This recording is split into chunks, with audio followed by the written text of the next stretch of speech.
Bagaimana kondisi bocah korban penculikan dan bagaimana penanganan kasus ini? Kita akan membahasnya bersama Karopenmas Polri, Brigjen Ahmad Ramadan. Selamat malam, Pak Karopenmas, Pak Ahmad Selamat Ramadan. malam, Mbak Priska. Pertama-tama tentu terima kasih Polri yang sudah menemukan anak 6 tahun ini. Bagaimana saat ini kondisi korban, Pak?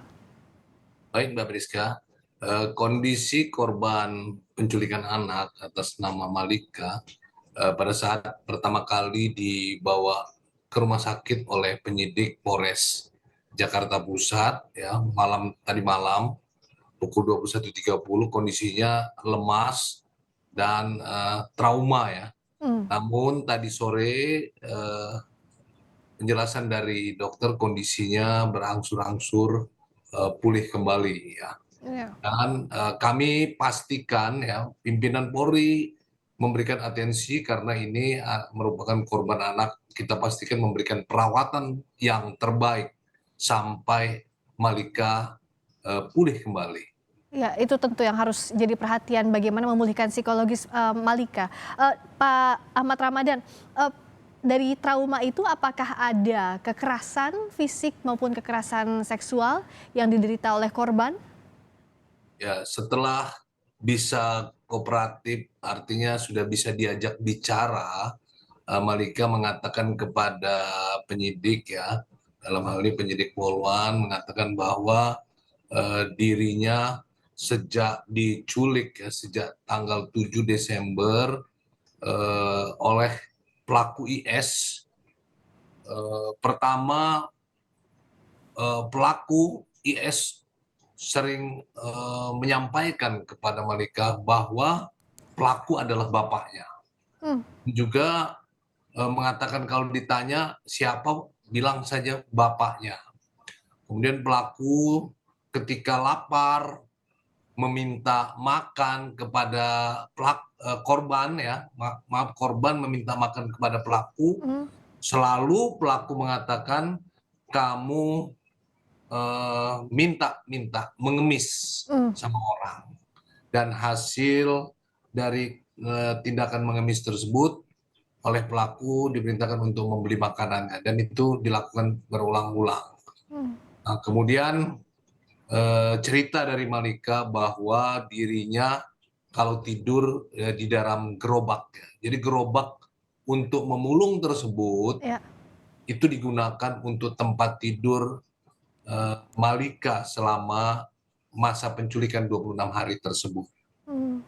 Ada kekerasan fisik atau kekerasan seksual yang dialami korban, Pak?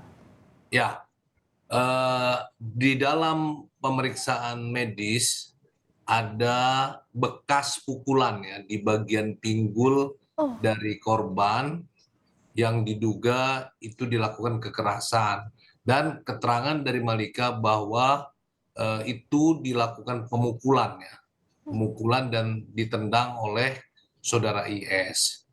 Kemudian hasil pemeriksaan ya tidak ada tanda-tanda kekerasan seksual terhadap korban ya. aduh. Jadi diduga yang bersangkutan ini memang diculik, untuk sementara ini diduga untuk eksploitasi ya. Oke, tapi sampai ada kekerasan, ya kita sampai saat ini bersyukur tidak ada kekerasan seksual yang dialami oleh korban, tapi tadi mengalami kekerasan fisik. Itu tentu menimbulkan trauma yang luar biasa untuk Betul, anak-anak betul Mbak. seusia korban begitu. Apa yang bisa dilakukan sekarang, Pak, untuk memulihkan trauma dari korban Ya, yang tentu saja kita tidak hanya dapat kekerasan fisik, tapi 26 hari mencari kemana ayah, kemana ibu begitu ya, Pak ya. Itu juga kan sangat berat untuk korban. tentu perawatan yang dilakukan oleh Rumah Sakit Polri ini bukan saja secara fisik, namun juga yang lebih penting mengembalikan rasa trauma yang ada pada diri korban Malika ya. Mhm. Beberapa ahli tentu diturunkan untuk pemulihan psikis daripada Malika itu sendiri. Untuk pelaku ini motifnya tadi mengeksploitasi anak. Kita tahu pelaku juga residivis pelecehan seksual terhadap anak, betul ya, Pak? Betul ya. Jadi ini diawali tanggal 7 Desember ya, 7 Desember itu hilang, kemudian dilaporkan ke Polres Jakarta Pusat. Nah, dan ditemukan ya seperti yang viral ada dari CCTV bahwa korban ini pertama kali dibawa dengan menggunakan bajai. Kemudian hasil penelusuran juga didapat bahwa yang bersangkutan bernama Iwe alias Jeki alias Herman, Hmm. ada beberapa nama lainnya.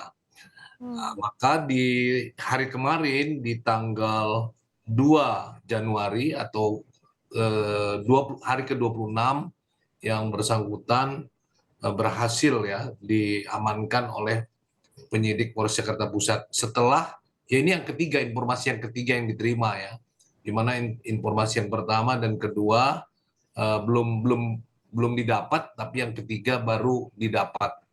Dan pada saat itu Ananda Malika korban ini juga disembunyikan di dalam gerobaknya. Korban ini bisa jadi bukan korban pertama dari pelaku Iwan ini, Pak. Ya, kalau kita lihat penjelasan Kapolres Jakarta Pusat yang bersangkutan adalah residivis kasus percabulan, dimungkinkan ada korban-korban lain ya, selain Malika itu sendiri. Pengembangan penyidikannya saat ini seperti apa? Korban kita bersyukur sudah ditemukan, lalu apakah dugaan ada korban-korban lainnya juga turut diselidiki? Tentu ini lagi dalam proses penelusuran, penyelidikan maupun penyidikan.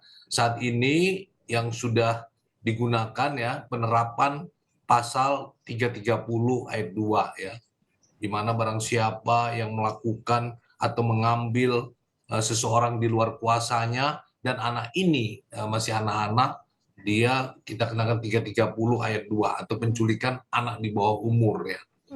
Ancamannya itu 9 tahun penjara. Namun kalau pengembangannya nanti bahwa penculikan anak ini dilakukan untuk eksploitasi, maka kita juga kenakan pasal 88 Junto 76 Undang-Undang Nomor 17 Tahun 2016 tentang perlindungan anak yang ancamannya 10 tahun.